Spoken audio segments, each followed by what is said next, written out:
Cette ligne de bus traverse 2 des quartiers les plus explosifs de Mayotte,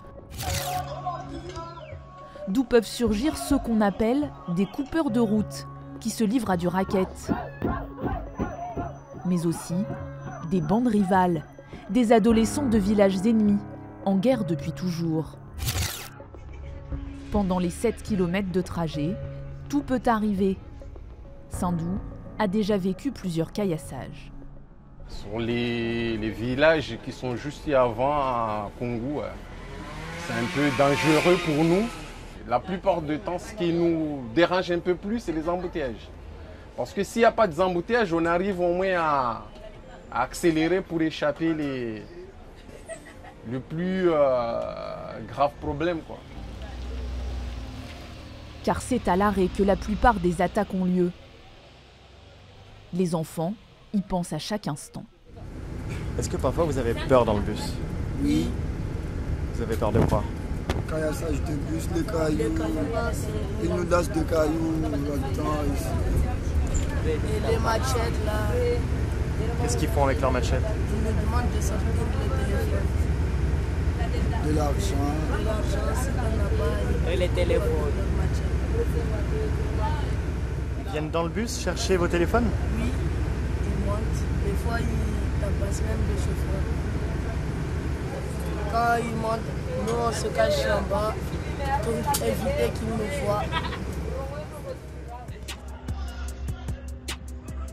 Une violence qui ne touche pas que les bus scolaires. Sur l'île, l'insécurité explose. Plus 66% de cambriolages en un an. Plus 63% pour les homicides et tentatives d'homicide. Sur cette autre vidéo, le conducteur de ce 2 roues vient de se faire violemment attaquer alors qu'il était arrêté à un feu rouge. Regarde ce que j'ai reçu là. On vient de s'échapper, ils nous ont attaqué au Chombo. Un coup de machette qui n'a fait que des dégâts matériels. C'est un truc de fou. Tu étais avec qui? Madame? Non, Moi, madame, elle était j'étais en derrière là. voiture. On est pris entre 2 feux, un devant et derrière. On commence à lancer des pierres, je fais demi-tour, le mec. Moi je ne pas mais ça. S'il y avait d'habitude, il y avait un derrière. L'une des bases arrières de ces bandes, la voici. Dans ces dédales de tôle et de terre. Nous sommes ici à Kaweni, le plus grand bidonville de France. Le quartier s'étend du bord de la nationale, principale route de l'île, jusque sur les pans de collines, grignotés par des baraquements de fortune. Derrière l'un d'entre eux, nous rencontrons cet adolescent de 14 ans. Il est comorien et fait depuis peu partie d'un gang. À l'abri des regards, il nous montre l'arme qu'il garde sur lui en permanence.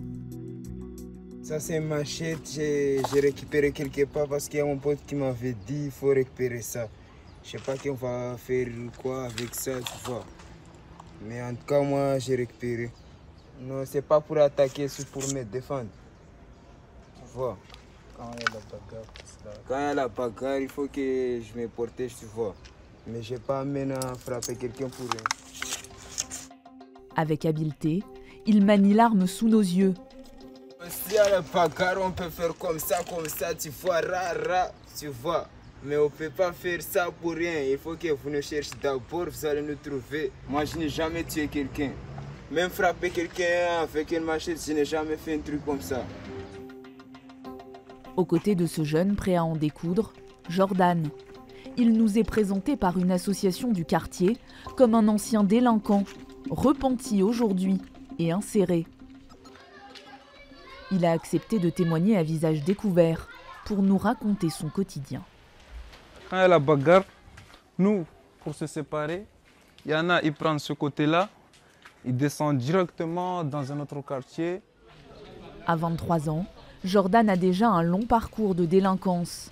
Et quand il nous parle, il oscille souvent entre passé et présent. On s'installe juste là, on picole un peu, on fume des clopes. Si jamais il y a les flics qui viennent, il y en a un qui se pose là et il regarde direct la route qui passe juste en bas. Là, il y a une route qui descend. Et là, il nous prévient direct qu'il y a les keufs qui rentrent. Du coup, on est au courant. Et si jamais on a du stupéfiant, on vient juste le cacher là, sur le boîte postale que vous voyez, on ouvre là, parce que ça c'est jamais fermé en fait. On l'a fait exprès. Un trafic qui a fait de la police son ennemi. Nous on a un signe. Quand on dit à fou jeune, ça veut dire il est mort jeune. Là, ça veut dire qu'au fond qu'on les caillasse, qu'on est des hors-la-loi en fait. Jordan a fait de Kaweni son terrain de jeu. Comme beaucoup d'habitants de ce quartier, il a très tôt basculé dans la violence, à tout juste 15 ans. Il rejoint une bande de jeunes et c'est le début de l'engrenage. Mon premier jour où j'ai tabassé quelqu'un, c'était à Saint-Villa, c'est juste à côté là. On est sorti, on a trouvé quelqu'un, on lui a demandé de nous donner une clope. Et le mec, il n'a pas voulu me donner la clope. On lui a demandé 2 €, il a refusé, il a dit comme quoi il n'avait rien. Et il y a un de mes camarades, il lui a bloqué. Et moi, j'ai mis ma main dans sa poche, j'ai trouvé 50 €. Et quand j'ai trouvé les 50 €, je lui ai donné des coups de poing. Et du coup, on l'a tabassé vraiment fort que voilà, on est parti. Des attaques, du racket, des cambriolages qui, selon lui permettaient d'empocher jusqu'à 3 000 € par jour. Au fur et à mesure, il a passé toutes les étapes, jusqu'à devenir chef de groupe, avec un surnom, Mareko. Je mettais ma machette derrière. Donc en venant là, les gens ils nous craignaient, en gros ils avaient très peur. Du coup ils partaient, ils préféraient rester chez eux que de sortir dehors. Du coup, vraiment quand je me suis nommé Mareko, c'est là que j'ai grandi à l'âge de 19 ans, je me souviens. C'est là que j'ai commencé à gérer les autres en fait. Une vie de vol et d'agression permanente à laquelle Jordan dit vouloir renoncer, même s'il évoque encore aujourd'hui certaines actions violentes commises récemment.